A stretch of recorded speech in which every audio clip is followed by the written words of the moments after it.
मैं सभी की बात सुन रहा था तो मैंने सोचा कि कुछ बातें मैं भी कहूं, क्योंकि अगर आज 25 साल हुए हैं राष्ट्रवादी कांग्रेस को तो मैं सभी को मुबारकबाद देता हूं। और आज मुझे 10 फरवरी को ज्वाइन किया था, आज मुझे 4 महीना हुआ है, 10 जून हुआ इस पार्टी को, तो मैं अपने आप को खुशनसीब समझता हूं आपके परिवार में आने के बाद। तटकरे जी, आपने कहा तो सही मानों में तो हमारी एक ही सीट थी और हमने 4 सीट ली और 1 सीट में हमारा जीत हुई। इसके लिए सुनील तटकरे जी, सबसे पहले मैं आपको मुबारकबाद देना चाहता हूं। एक तरह से तो 100% हमारा स्ट्राइक रेट रहा, क्योंकि हमारे पास एक ही सीट थी। साफ बोलने का आदी हूं, 48 साल एक पक्ष में रहा, 25 साल नहीं, सुनील तटकरे जी 48 साल कांग्रेस में रहा और इस शख्सियत अजीत दादा को देखते आया कि किस तरह जूझते हुए अपने कार्यकर्ता के लिए काम करते हैं।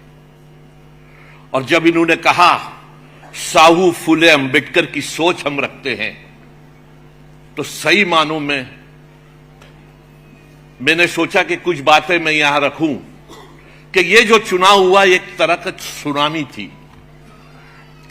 अजीत दादाजी, मैं लंदन में था, मैंने आपका हर एक वो वाक्य सुना कि आपने एक वक्त कहा कि भगवान भी नहीं बता सकता कि क्या होगा, और सही मानों में, क्योंकि जब सुनामी आती है, सैलाब आता है, तो मैं समझता हूं सबको लेके जाता है।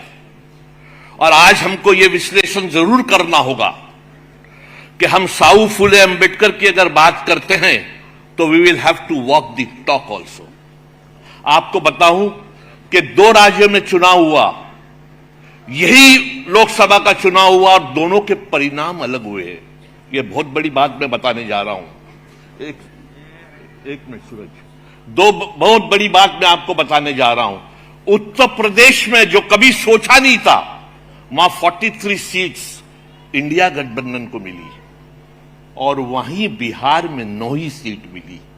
किसी ने उसका विश्लेषण नहीं किया होगा, मगर मैं आपको बताता हूं वजह क्या है कि वहां का नेतृत्व में नीतीश कुमार जी जो नेतृत्व कर रहे थे, बीजेपी के साथ रह के 3 बार सरकार बनाई, मगर वहां उन्होंने अपने सहयोगी दल के साथ में रेजोल्यूशन पास किया और उसके सहयोगी दल ने वो रेजोल्यूशन का भाग बन के सीए एनआरसी में कहा कि हम यहां जो है इस राज्य में हम नहीं करेंगे और इस करेंगे तो स्टेक होल्डर्स के साथ मिलके करेंगे।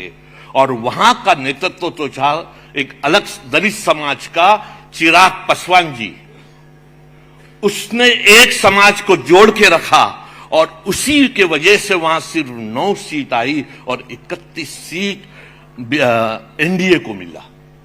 और वही चीज उत्तर प्रदेश में नहीं हुई।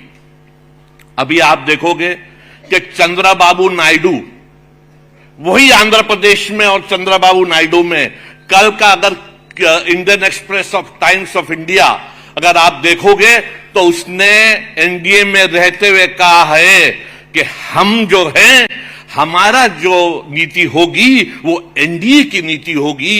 एक सहयोगी दल की अगर कुछ नीति है वो एनडीए की नीति नहीं होगी। और उसने कल ही कहा है कि 4% रिजर्वेशन अगर अकेलियत को मैं देता हूं तो वो चालू रहेगा। और यहां भी लोगों ने कहा कि 5% रिजर्वेशन एजुकेशन में, मैं समझता हूं हमको मराठवाड़ा के रिजर्वेशंस, धनगर के रिजर्वेशंस के लिए भी हमारी नीति साफ रहना चाहिए। भले हमारी सहयोगी पार्टी हमारे साथ कुछ भी कहे, जब तक हम हमारी नीति के बारे में स्टैंड नहीं रखेंगे, मैं समझता हूं आगे का चुनाव हमारे को बहुत सोच समझ के लड़ना होगा। रही बात अकेलियतों की बात करेंगे तो जब तक भागीदारी किसी को नहीं मिलती, आप देखोगे एक साइलेंट था इस टाइम, जो वोटर था बड़ा साइलेंट था, किसी को समझ में नहीं आया क्या हो रहा है। और साइलेंट किसी को घर से निकालने की जरूरत नहीं पड़ी और खुद जाके वोट दिया। और खुद जाके जब वोट दिया तो मतलब उसे ये समझ में आ गया।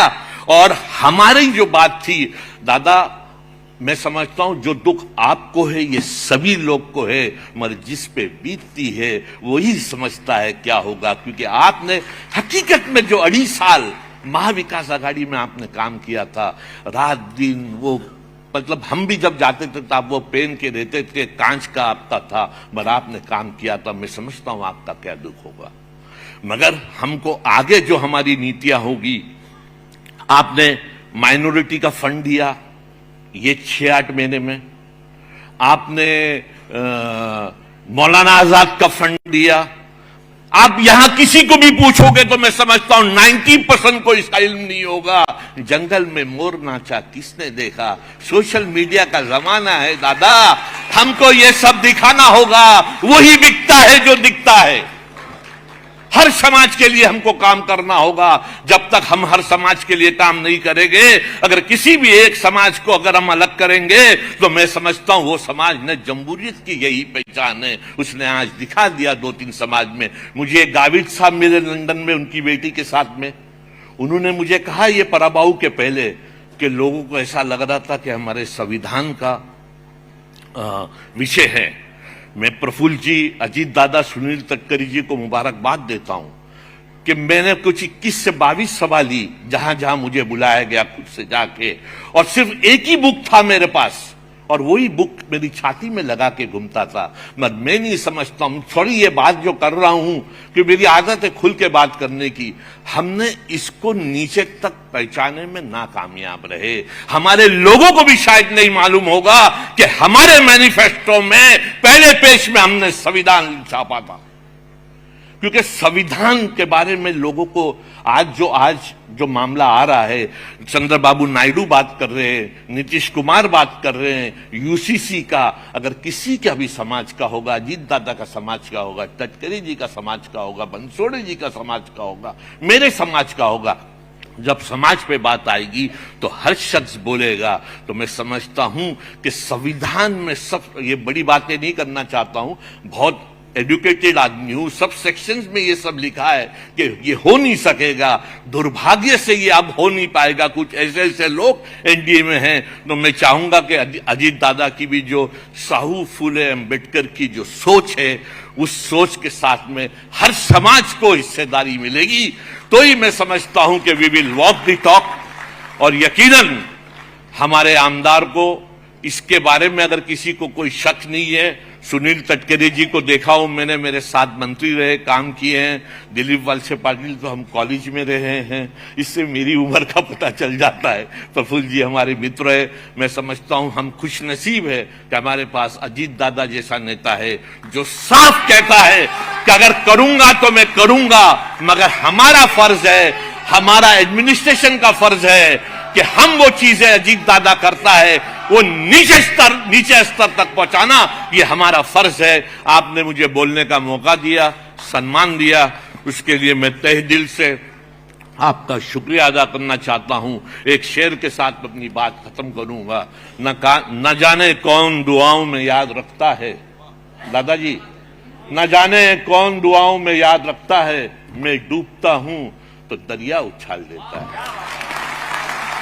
और इंशाअल्लाह आप कभी डूबोगे नहीं, क्योंकि आप साफ दिल के आदमी हैं। साफ दिल का आदमी सीधा मुंह पे बोलता है, सच बोलता है। पराभव हुआ है तो कभी कभी ये आई ओपनर होता है कि हमको क्या सुधार करना है। और मैं मेरे हर मतदार संघ के हमारे मतदार आमदारों को कहूंगा कि अपने परम्यूटेशन बनाए सुनील तटकरे जी, वो हिसाब से, जैसे अगर आप कोई फंड दोगे माइनॉरिटी को, आप दलित बस्ती को दोगे, तो उसके बारे में हमको आज की तारीख में जो हमारी सहयोगी पार्टी है वो अगर इतना करती है तो इतना सोशल मीडिया में करती है, तो अगर करते हैं इतना और कुछ भी नहीं करेंगे तो हमको तो अपने आप को ही दोष देना पड़ेगा। तो कुछ चीजें हमको भी सुधारना होगा, क्योंकि हम करते जरूर है मगर ये नीचे स्तर तक पहुंचना जरूरी है, और नीचे स्तर तक पहुंचाना ये हमारा का और ये फौज का काम है। जय हिंद, जय महाराष्ट्र, जय भीम, अल्लाह हाफिज,